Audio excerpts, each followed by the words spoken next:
Yan guys, tapos na sila maligo. Pinaliguan ko sila isa-isa. Ang dami pala nila. 20 piraso. Ayaw. Ayan o, naligo na.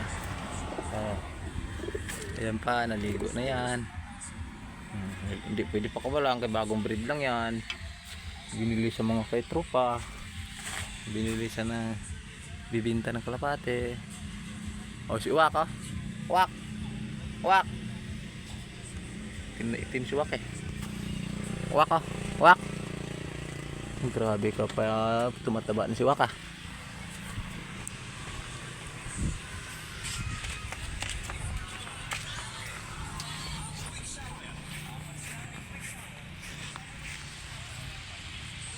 Tatlo.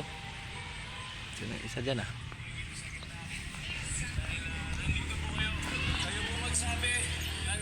Naligo na sila oh.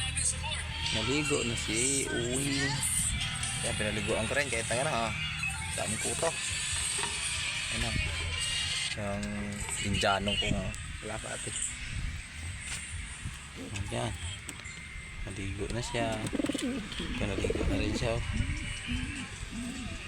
Kasi pag painitan sila mabubuhay lang ang kuto.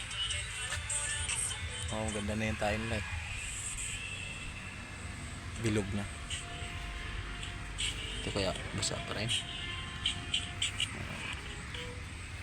Oh, pasalamat na kayo kasi wala nang kayo kuto.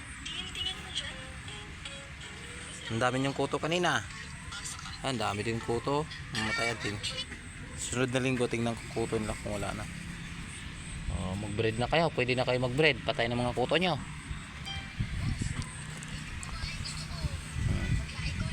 Si puti oh.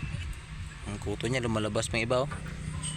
Puro kung 2 hours mababad yung gamot. Hindi na mabubuhay yung kuto. Ang ulo nila bawal basain. Kasi baka mautin ang mga ulo nila hindi basa. Oh. Kasi ang ulo pag nakainom sila mamatay, sayang binibili pagkain. Ayun oh. Harap ako ng rice mill.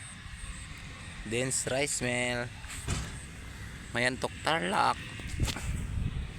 Ganda ng view dito guys. Oh yan po. Yeah, ayan ang misis ko. Tighahawak pag magsingsing. Oh, yan ang Roslyn namin. Ganda ng view. Bawawa naman. Nagbantay ka ng pusa kagabi? Obo, nagbantay ng pusa. Snow White ko ba? Nagbantay ka ng pusa? Ang aso ko, nagbabantay ng pusa. Inahabol yung pusa. Kasi alam niya, pagkakatayin siya pag hindi siya nagbantay ng pusa eh. Dito ka lang oh. Higa ka dyan paggabi. Dito ka mahiga oh. Dyan. Dyan ka mahiga. Kasi pag hindi ka nagbantay ng pusa, alam mo na. Papaluin ka ni daddy. Bantay ka ng pusa dyan ha. Habulin mo pag may pusa lumapit dito sa bahay ng kalapati natin ha.